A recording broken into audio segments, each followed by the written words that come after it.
మన మండల అధ్యక్షుడు అయిన శ్రీ అభిషేకర్ గారు మన ముందు కాస్త మాట్లాడి ఆయనకి ఇంకా వేరే గ్రామాల పంచాయతీలు ఉన్నాయి కాబట్టి రెండు మాటలు పార్టీ తరఫు నుంచి ఆయన తన సందేశాన్ని ఇచ్చి వెళ్ళబోతున్నారు.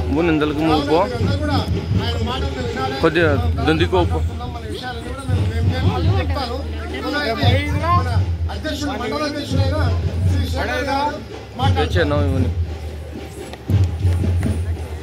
గ్రామ సర్పంచ్ ఎన్నికల సందర్భంగా శ్రీమతి జయలతారెడ్డి గారిని ఆశీర్వదించడానికి వచ్చిన గౌరవ ప్రజలకు, అలాగే కాంగ్రెస్ పార్టీ అభ్యర్థిగా ప్రకటించిన శ్రీమతి జయలతారెడ్డి గారిని మీరందరూ మీ గ్రామ అభివృద్ధి జరగాలంటే ఇప్పటి వరకు కూడా శ్రీ వెంకటేశ్వర గారు కానీ పురీందర్ గారు కానీ విపరీతంగా కృషి చేసి మీ గ్రామానికి అభివృద్ధికి చాలా విపరీతంగా కష్టపడుతున్నారు. కాబట్టి ఇక ముందు కూడా గ్రామ అభివృద్ధి బాగా జరగాలంటే కాంగ్రెస్ పార్టీ అభ్యర్థిగా నిలబెట్టిన జయలలిత రెడ్డి గారిని భారీ మెజారిటీతో గెలిపించుకురమ్మని చెప్పేసి అధిష్టానమైన రేవంత్ అన్న గారు అలాగే తిరుపతి గారు ఆదేశించారు. కాబట్టి మీ ముందు నేను ప్రకటిస్తున్నాను. కాబట్టి దయచేసి మిత్రులారా భారీ మెజారిటీతో శ్రీమతి జయలలిత రెడ్డి గారిని గెలిపించుకొని రాగలరని చెప్పేసి ప్రార్థిస్తూ మీ అందరికీ చేతులు జోడించి నమస్కరిస్తూ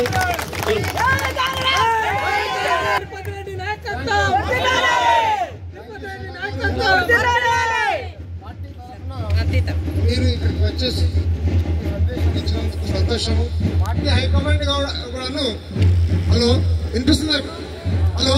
హలో పార్టీ అధిష్టానము ప్రత్యేకంగా శేఖర్ గారిని అఫీషియల్ క్యాండిడేట్ గా జయలలితమ్మ గారిని నిలబెట్టాలని చెప్పి ఆదేశించి ఖచ్చితంగా నీవు పోయి ఈ పార్టీ అధిష్టానం గుర్తించిన వ్యక్తి జయలలితమ్మనే కాంగ్రెస్ పార్టీ తరఫు నుంచి వేరే వాటితో సంబంధం లేదని చెప్పి ఖచ్చితంగా నీవు పోయి అక్కడికి పోయి ఆఫీసర్ డిక్లేర్ చేసి రమ్మని చెప్పి ఆయన చెప్పేందుకు ఆయన ఇక్కడికి వచ్చిండు.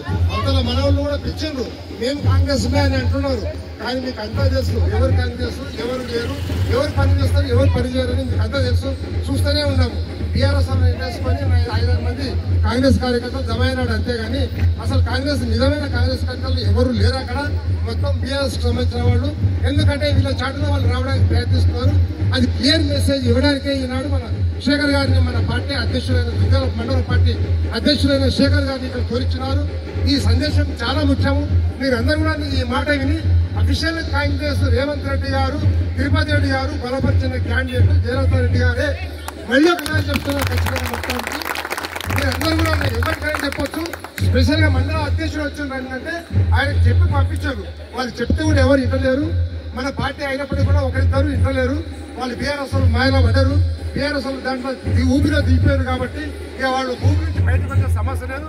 దానికి మీ ఫలితం మీరు అనుభవిస్తారని చెప్పి అధిష్టానం బాగా హెచ్చరించింది. వాళ్ళని హెచ్చరించినప్పటికీ కాదని చెప్పి నిలబడ్డా అని కూడా పర్వాలేదు. ప్రజాబలం మనకు అందరికీ ఉండదు. పిల్లగాడు బాబు 2 సార్లు ఓడిపోయాడు. ఈసారి అయినా మన ఊరోడు ఎక్కడి నుంచో రాలేడు. మీకు అంతా తెలుసు మన ఊరువాడు. కాబట్టి మన ఊరు వారిని తప్పకుండా మనం చూపించాలి. గౌరవం గ్రామం ఉండి గెలిపించుకొని మా ఊరు చెప్పి మీరు ఖచ్చితంగా మీ యొక్క చూపించి మీ యొక్క ప్రతాపం చూపించి చెంపదెబ్బు కొట్టేలాగా ఆయన గెలిపిస్తారంటేనే అప్పుడు మన ముఖం తలెత్తుకొని రేవంత్ రెడ్డి సోదరులారా ఇప్పుడు అధ్యక్షుల వారికి అనుమతిస్తూ మేము కృతజ్ఞతలు కూడా మీకు తెలియజేస్తున్నాము. ఇక్కడ